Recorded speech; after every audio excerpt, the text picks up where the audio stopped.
أشهد أن لا إله إلا الله وحده لا شريك له وأشهد أن سيدنا محمد عبده ورسوله لا نبي بعده اللهم صل على سيدنا محمد وعلى آل سيدنا محمد قال تعالى في القرآن الكريم وهو أصدق القائلين أعوذ بالله من الشيطان الرجيم يا أيها الذين آمنوا اتقوا الله حق تقاته ولا تموتن إلا وأنتم مسلمون وقال أيضا يا أيها الذين آمنوا اتقوا الله وقولوا قولا سديدا يصلح لكم أعمالكم ويغفر لكم ذنوبكم ومن يطع الله ورسوله فقد فاز فوزا عظيما عباد الله أوصيكم وإياي بنفسي بتقوى الله.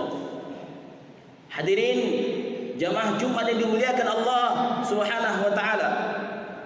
Alhamdulillah, bersyukur kita kepada Allah Subhanahu wa taala atas nikmat yang Ia berikan kepada kita. Kaki, tangan dan hati masih mau patuh kepada Allah Subhanahu wa taala, masih mau tunduk kepada Allah Subhanahu wa taala. Nikmat yang paling besar bukan ketika kita mendapatkan uang ratusan juta. Nikmat yang paling besar bukan ketika kita mendapatkan semua yang kita inginkan. Tapi nikmat yang paling besar adalah ketika hati kita masih beriman dan takut kepada Allah Subhanahu wa taala. Kemudian bersalawat kepada Rasulullah. Allahumma salli ala Sayyidina Muhammad wa ala ali Sayyidina Muhammad. Yang karena kalau bukan Nabi Muhammad sallallahu alaihi wasallam, kita ini tak akan pernah ada. Sebab ada Rasulullah, maka kita pun ada. Maka orang yang paling bakhil, kata Nabi, al-bakhilu min ummati, yang paling bakhil di antara umatku, ketika disebutkan namaku, dia tak mau bersalawat kepadaku. Dari mimbar yang mulia, khotib mengingatkan diri khotib sendiri dan mengajak kita semua untuk istiqamah meningkatkan takwa kita kepada Allah Subhanahu wa taala. Hadirin jamaah Jumat dimuliakan Allah Subhanahu wa taala. Adapun tema khutbah singkat kita pada siang hari yang mulia ini mengutip hadis Rasulullah sallallahu alaihi wasallam dalam kitab Nasaihul Ibad karya Syekh Nawawi Umar Al-Bantani. Mengutip hadis Nabi menyampaikan ada pesan-pesan yang luar biasa, yang mana hadis ini Nabi sampaikan lebih kurang 1400 tahun yang lalu. Tapi ternyata semua yang Rasul sampaikan hari ini menjadi kenyataan. Rasul bersabda, sayati zamanun ala ummati, akan datang satu masa nanti pada umatku, yafirruna minal ulama, orang-orang akan lari dari ulama. Orang-orang tidak hormat lagi dengan ulama. Orang-orang mencaci maki ulama, memfitnah ulama. Bahkan ada yang tega menikam ulama, memenjarakan ulama.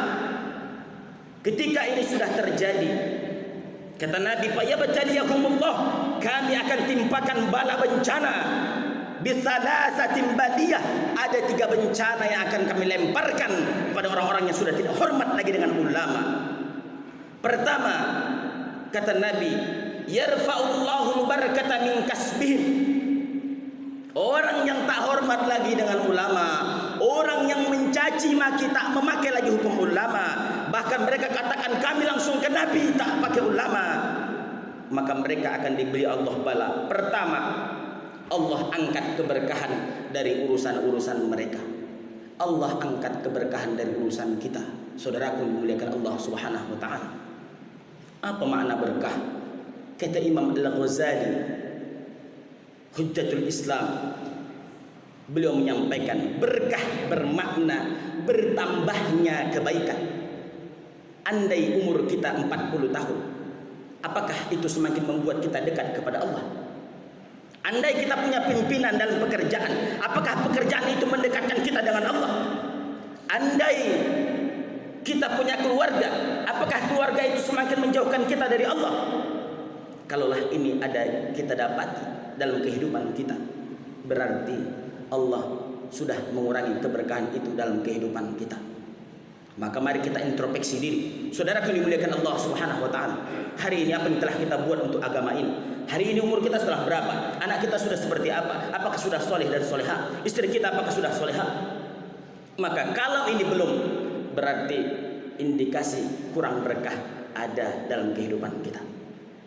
Saudara dimuliakan Allah Subhanahu wa taala, maka keberkahan yang pertama Allah akan mengangkat dari setiap urusan kita.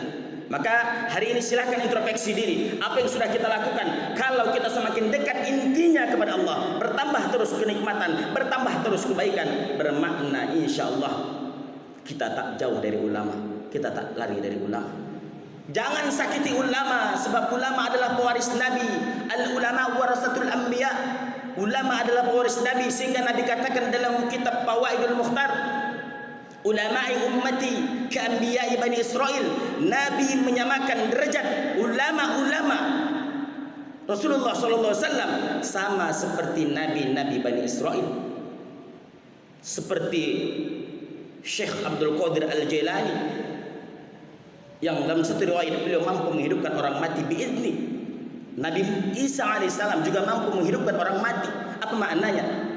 Bahwa ulama-ulama jangan pernah disakiti, ulama-ulama jangan pernah dicaci maki. Ini baru ulama yang dijauhi. Bagaimana pula kalau masjid yang dijauhi? Akan ada bencana besar, petaka besar yang akan datang kepada kita. Maka dalam kitab Faid yang sama, kata Nabi, kata Allah dalam hadis qudsi, selama masih ada orang-orang yang memakmurkan masjid, asrifu anhumul adab, aku akan menghilangkan adab malapetaka dari tempat itu. Tapi kalaulah masjid sudah dikosongkan, kita tunggulah satu persatu, adab bencana akan datang kepada kita, atau ke keluarga kita, atau ke negeri kita. Saudaraku dimuliakan Allah Subhanahu wa taala. Maka inilah bala pertama ketika orang-orang sudah tak mau hormat lagi dengan alim ulama. Yang kedua, bala yang Allah berikan kepada orang-orang yang sudah tidak hormat lagi kepada alim ulama, tidak memakai lagi fatwa-fatwa alim ulama. Yusallitullaha alaihim sultanan zalima. Yusallitullah ternyata sulit berasal dari bahasa Arab. Sallata yusallitu, sulit. Sallata yusallitu, yusallitullah, Allah persulit alaihi kita sultanan zalima, dengan hadirnya sultan-sultan, pemimpin-pemimpin yang zalim, yang tidak adil dengan kita. Saudara yang dimuliakan Allah, 1400 tahun yang lalu hadis ini Nabi menyampaikan. Lebih kurang 14 abad telah berlalu, tapi apa yang disampaikan dari lisan Nabi hari ini semua menjadi kenyataan. Betullah firman Allah dalam surah Thaha, wa ma yantiqu anil hawa in huwa illa wahyu yuha. Nabi tidak bicara karena hawa nafsunya, melainkan semua yang ia sampaikan adalah wahyu dari Allah Subhanahu wa taala. Maka andai kita takut, silahkan, tapi jangan engkau takutmu melebihi takut kepada Allah Subhanahu wa taala.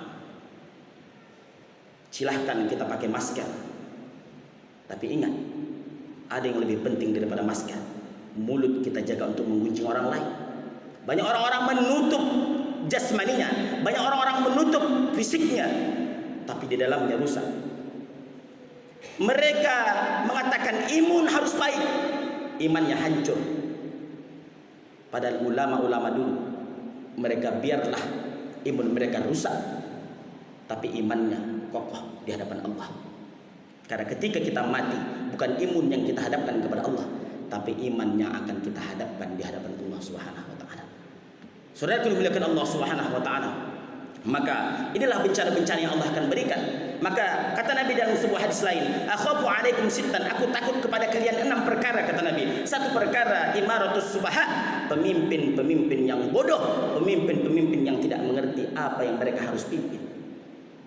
Maka ketika ini sudah terjadi, fantajris sa'ah, tunggulah kehancuran-kehancuran yang akan datang. Maka saudara dimuliakan Allah, dalam kitab Fawaidul Mukhtar, juga ditemui dalam kitab Al-Qirtas karya Al-Habib Abdurrahman Al-Attas, bahwa salah satu perisai umat Islam yang tak boleh dihancurkan, yang tak boleh ditinggalkan adalah Al-Masjidu Hisnun.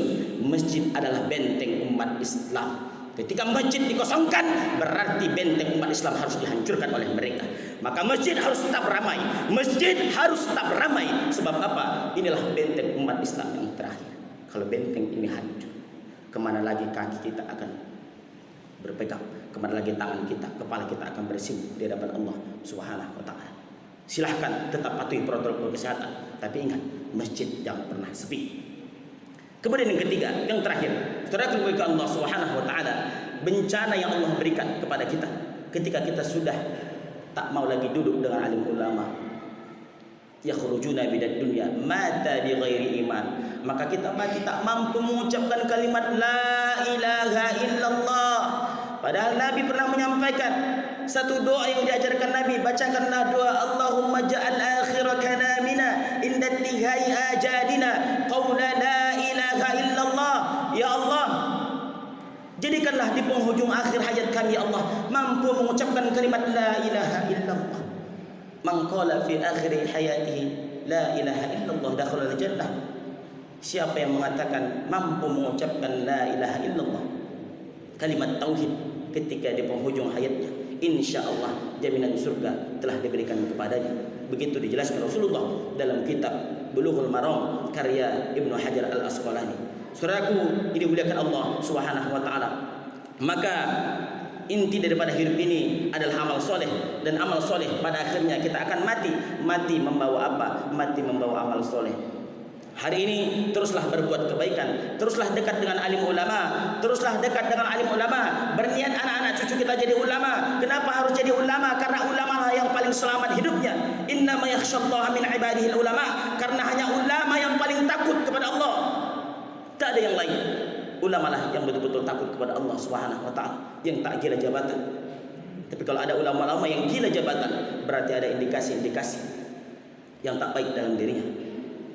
Maka dalam kitab Ta'lim Muta'allim, Syekh Az-Zarnuji juga mengatakan bahwa kita ni meski menuntut ilmu dan punya niat anak-anak kita jadi ulama. Kenapa? Andai nanti anak-anakmu tak jadi ulama, insya-Allah cucu-cucu cicitmu akan menjadi ulama. Kenapa harus jadi ulama? Karena kita berharap ketika kita meninggal dunia ada baik-baik doa yang mengalir ke dalam kubur kita. Rabbana ighfir lana dzunubana wa liwalidayna warhamhuma kama rabbayana shaghira. Jangan bangga kita anak kita sekolah di luar negeri Amerika, tapi dia tak mampu menyolatkan kita. Bukan itu kebahagiaan seorang ayah dan ibu yang hakiki. Tapi kebahagiaan seorang tua adalah meskipun anaknya hanya tamatan dalam negeri, meskipun anaknya hanya tamatan SMA pesantren, tapi ketika ayahnya meninggal dunia, dia yang mengangkat 4 kali takbir Allahu Akbar, Allahu Akbar, Allahu Akbar. Itulah kebahagiaan yang hakiki. Kita cari dunia, kita kejar dunia, dunia yang menghancurkan kita. Terus kita kejar dunia, dunia mengejek kita. Hei manusia, kau kejar aku, kau cari aku. Aku tak pernah membutuhkanmu manusia. Begitu dijelaskan dalam kitab Daqaiqul Ikhbar. Kita ternyata hanya mencari dunia busuk, yang pada akhirnya dunia hanya menertawakan kita di saat kita disiksa oleh Allah Subhanahu wa taala. Saudara dimuliakan Allah Subhanahu wa taala, maka kesimpulan khutbah singkat kita pada siang hari yang mulia ini, pertama, mari kita mendekatkan diri kepada alim ulama. Terus adakan kajian-kajian ilmu agar para guru-guru kita, ulama-ulama kita hadir memberikan ketenangan, memberikan kekuatan iman, bukan imun tapi iman, kekuatan-kekuatan iman dengan hadis ayat-ayat firman Allah Subhanahu wa taala, agar yang mereka cari mati bukan imun tapi imannya kokoh di hadapan Allah Subhanahu wa taala. Mari terus kita ramaikan masjid. Terus kita ramaikan masjid. Silahkan laksanakan semua perintah-perintah ini disampaikan oleh pemerintah. Tapi ingat, la ta'ata li makhluqin fi ma'siyatil khaliq. Tidak untuk patuh kepada aturan yang bermaksiat kepada Allah. Tidak untuk patuh kepada hal yang bertentangan dengan hukum Allah. La ta'ata li makhluqin. Tidak boleh taat kepada makhluk fi ma'siyatil khaliq, dalam hal rangka peraturan yang bertentangan dengan hukum Allah Subhanahu wa taala. Hadirin dimuliakan Allah Subhanahu wa taala. Mudah-mudahan khutbah singkat kita pada siang hari ini bermanfaat. Nasrun minallah wa fathu qarib wa basyiril mu'minin. Aqulu qouli hadza innahu huwal ghafurur rahim.